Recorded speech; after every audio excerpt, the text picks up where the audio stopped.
Tinnitus, tinnitus यानी कि जो कान के अंदर घंटियों की आवाज सुनाई देती है। अब कान के अंदर किसी को घंटियों की आवाज सुनाई देती है, किसी को झर झर झर, जैसे अंदर कोई मक्खी या कोई कोई कीड़ा इस तरह से झर झर की आवाज निकाल रहा है, किसी को इस तरह की आवाज सुनाई देती है, किसी को कोई बीप जैसी कोई आवाज सुनाई देती है, कोई सीटी बज रही है इस तरह की आवाज सुनाई देती है, या किसी को पानी के गिरने की आवाज सुनाई देती है, जैसे झरने से आवाज आती है ना सर सर सर सर करके, उस तरह की अगर किसी को आवाज सुनाई देती तो इसको हम बोलते हैं टिनाइटस। अब ये आवाज जो है ये बाहर से कहीं नहीं है, ये आपके कानों के अंदर ही आपको सुनाई देती है। और इस आवाज को जिसको सुनाई देती है सिर्फ वही महसूस कर सकता है, बाहर के किसी भी आदमी को इस चीज का पता नहीं चलेगा। ठीक है, तो जिसको सुनाई दे रही है उसी को सिर्फ ये महसूस होगी कि कान के अंदर से कोई आवाज आपको सुनाई देती है।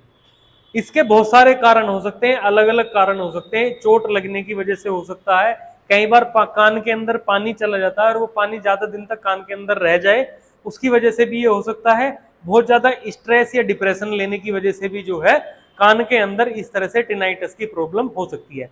अब टिनाइटस की प्रॉब्लम को इंस्टेंट रिलीफ के लिए तुरंत अगर आपको ठीक करना है तो टिनाइटस को आप न्यूरोथेरेपी के ट्रीटमेंट से कैसे ठीक करेंगे, मैं 2-3 चीजें आपको बता देता हूं। सबसे पहले हम देंगे ईयर पॉइंट। ईयर पॉइंट में हम क्या करते हैं कि थोड़ा सा कोई भी नॉर्मल टेल्कम पाउडर आप इस तरह से लेके कान के आगे और पीछे दोनों साइड में हम इस तरह से पाउडर लगा लेंगे। ठीक, ये 2 उंगलियां आपने इस तरह से रखनी है, एक कान के पीछे और एक कान के आगे, और इसको हमने 20 टाइम इस तरह से कान को रबिंग करना दोनों साइड में, कान के आगे भी और पीछे भी। इस तरह से करने के बाद में कान के पीछे से इस तरह से हम दबाते हुए लाएंगे और ये कान के नीचे जो गड्ढा होता है यहाँ पे लाके हमने इसको होल्ड करना है और 3 सेकंड के लिए इसको हमने होल्ड करके रखना है।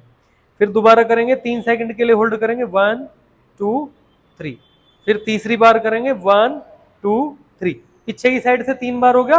अब 3 बार इसी तरह से आगे की साइड से करेंगे, 1 2 3 1 2 3, ये आगे से इस तरह से लाएंगे और ये पीछे गड्ढे में यहीं पे लॉक करना है 3 सेकंड के लिए। ठीक है, फिर यहां से सामने से लाएंगे और ये कान का जो इसको बंद कर देंगे, कान के ऊपर ये ढक्कन सा होता है इस तरह से, इसको हम दबाएंगे तो कान बंद हो जाता है प्रॉपर। तो 3 बार हम इसको बंद करेंगे, 1 2 3 1 2 3, 3 बार ऐसा करने के बाद में हमने हल्का हल्का कान के पीछे इस तरह से हमने हैमरिंग करनी है हल्के हल्के हाथ से, इनसे उंगलियों के जो पोर्स होते हैं आगे, इससे हमने हल्के हल्के हैमरिंग करनी है कानों के पीछे, आगे वो नीचे गड्ढे के आसपास भी, कान के पीछे भी, इस तरह से हमने ऊपर तक हम इसको हैमरिंग कर देंगे। दूसरी चीज क्या करनी है, हमने कान को हल्का सा ऐसे पीछे की तरफ खींचना है, 6 सेकंड होल्ड करेंगे, थोड़ा नीचे की तरफ खींचेंगे, 6 सेकंड होल्ड करेंगे, हल्का सा ऊपर की तरफ खींचेंगे और 6 सेकंड इसको होल्ड करेंगे। फिर जो पीछे वाला ये कान है, कान के पर्दे को इस तरह से उठा के आगे की तरफ इसको दबाएंगे और इसको यहाँ पे भी 6 सेकंड के लिए होल्ड करेंगे। 2 चीज होगी।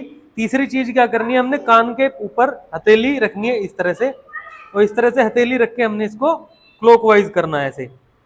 ठीक है, 20 टाइम आपने क्लॉकवाइज करना है, फिर 20 टाइम आपने जो है क्लॉकवाइज करना है। उसके बाद कान के आगे की तरफ इस तरह से 12 बार आप आगे से रबिंग करेंगे और 12 बार कान के पीछे से इस तरह से हथेली से आपने रबिंग करनी है 12 बार। तो इतना कर देने से ही जो है टिनाइटस में आपको बहुत आराम मिल जाएगा।